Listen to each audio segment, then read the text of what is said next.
서울 사당역 1번 출구 앞 흡연구역. 출근하던 사람들이 모여 담배를 피우고 있는데 바로 건너편엔 초등학교가 있습니다. 어린이들도 학교에 가려면 흡연구역 앞을 지나갈 수밖에 없어 등교 시간마다 자제를 부탁하는 안내가 나옵니다. 오전 8시 20분부터 오전 9시까지 40분간 번호 삼가해 주시기 바랍니다. 흡연구역 앞을 지나가야 하는 아이들의 건강을 생각해달라는 방송이 나오지만 있으나 마나입니다. 그 시간에만 딱 금지하지 다른 시간에 다 피고 있거든요. 애기도 완전 싫어해서 이렇게 둘러가고 있거든요. 점심시간 수많은 직장인들이 오가는 여의도 증권가. 흡연구역이 부족한 여의도에서 암묵적 흡연거리로 악명이 높은 곳입니다.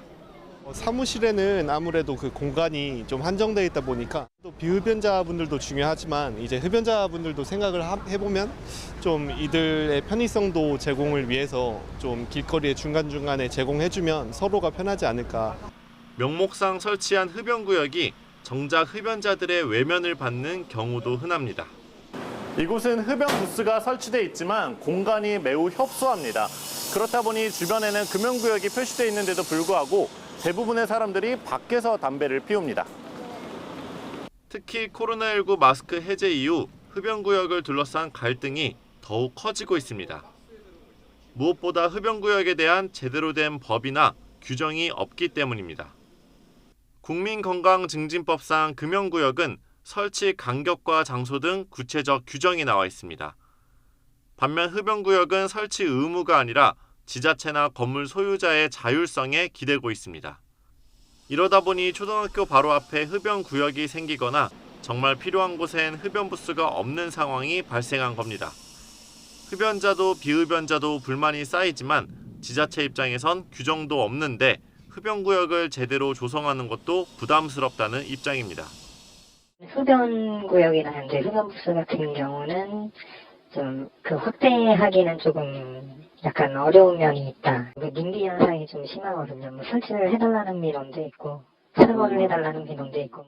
앞서 윤석열 대통령은 대선 공약으로 담뱃세를 걷어 흡연자를 위한 공간을 마련하겠다고 했지만 진전된 움직임은 없습니다.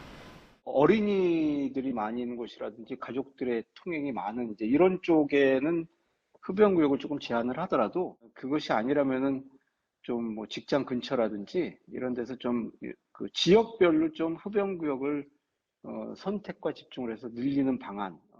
코로나19 대유행 이후 건강에 대한 관심이 더욱 커진 가운데 흡연구역 설치와 운영에 대한 사회적 합의가 절실하다는 지적이 나옵니다. YTN 권준수입니다. YTN 뉴스를 더 많이 보고 싶으시다면 여기 구독 버튼을 눌러주세요. 추천 영상도 누르면 바로 재생됩니다. 또 뉴스 속보 알림을 받고 싶으시면 휴대폰에서 YTN 앱을 다운로드해보세요. 늘 저희 YTN 뉴스를 시청해주셔서 감사합니다.